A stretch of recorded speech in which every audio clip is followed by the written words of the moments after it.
Malcolm and Marie is a new film directed by Sam Levinson and stars John David Washington and Zendaya. A director and his girlfriend's relationship is tested after they return home from his movie premiere and await critics' responses. I was actually looking forward to this movie, mainly because I really like John David Washington as an actor. He was great in BlacKkKlansman. He was also pretty good in Tenet, and I do like Zendaya as well. She's given some pretty good performances over the past few years.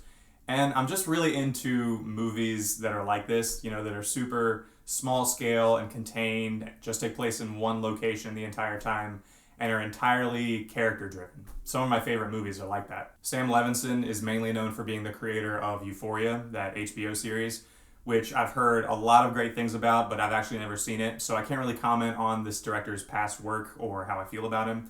But still, I was really excited for this movie. This was actually the first film to be written, shot, and completed during the COVID-19 pandemic, which is great. I love seeing that filmmakers and studios are just able to roll with what's going on and that they're still able to tell their stories and put them out there and get them out to as many people as possible. And while this movie isn't about living in a pandemic or people being quarantined or anything like that, I think it does echo a lot of what couples have had to face over the past year. Being stuck at home and not being able to go anywhere and just being with your partner and nobody else.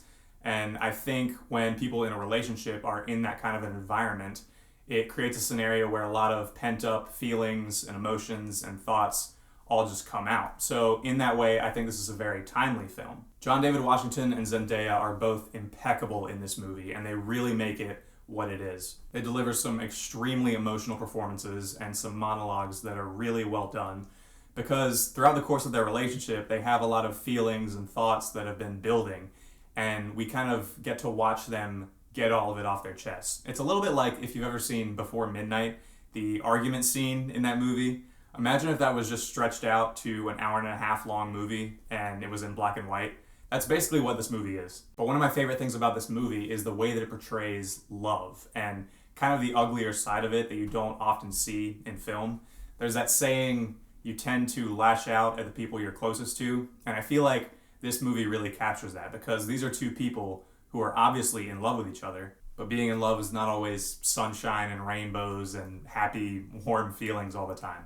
There's pain and hardship and sacrifice, and it can be extremely difficult, but it comes with being truly and unequivocally in love with someone. So that's a big part of why this movie worked for me, because of the way it shows love in not this romanticized image that we often get in film, but kind of the darker side of it. The dialogue, for the most part, is really well written, particularly in the scenes where Malcolm and Marie are arguing. That's where I felt the most engaged.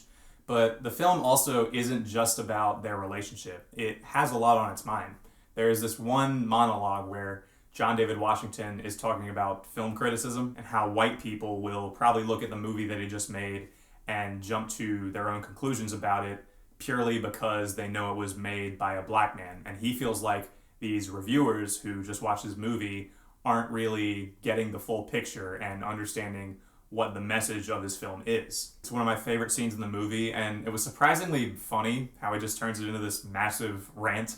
There's some genuinely funny scenes in this movie that actually had me laughing pretty hard, which I didn't really expect. There's a really powerful scene with Zendaya involving a knife that overall I thought was just a testament to how good of an actress she is, because she has to juggle these two completely different contrasting tones in this one 5-minute bit, but she really pulled it off. Again, these two actors really make this movie what it is and elevate the writing in such a way that keeps you wanting to watch it. I also really like the way this movie was shot. Sam Levinson has a great eye for shot structure and movement. There's a lot of handheld cam during the scenes where they're arguing in the house, and in that way it feels very in the moment, like you're watching them have this conversation in real time. Also, I really like the black and white cinematography. The movie was also shot on film, and it has a really nice look to it. As for issues, like I said, I felt really engaged during the argument scenes in this movie, but there's some scenes throughout the movie where they're not arguing and they're just kind of having a conversation about something that's on their minds. And those scenes were a lot less investing to me. I get why they're there. They kind of serve as a way to break up the tension, because you don't want to have them be pissed off at each other the whole movie.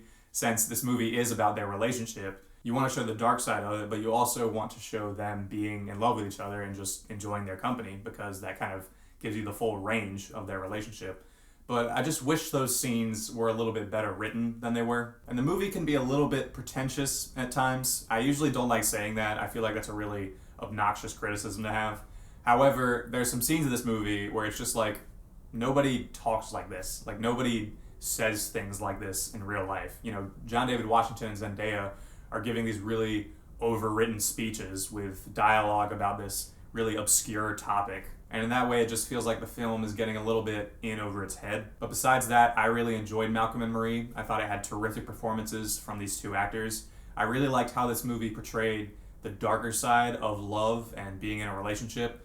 It's a bit of an exhausting movie, but kind of in a good way. It's very well shot and well lit, and I'm glad that this movie was able to be put out even with all the crazy stuff that's going on in the world. I'm going to give Malcolm and Marie a 7 out of 10. I do think it's a good movie, and I would recommend it to you if you enjoy character-driven films. If you have access to Netflix, definitely check it out if it's something you're interested in, because I did have a good time with it. Also, I want to give a huge thank you to my uncle, Mark Williams. He's a music producer in Bethesda, Maryland, and he composed the music for my new intro and outro that you're about to hear for the very first time. I've wanted my own music on this channel for a really long time, and I could not have thought of anyone better to compose my music other than my uncle. So once again, thank you, Mark. You're the best. And thank you guys for watching this review. I really appreciate it. What are your thoughts on Malcolm and Marie? Let me know down in the comments below. Look forward to more reviews very soon. And as always, if you want to see more videos like this, click right here. And I'll see you next week.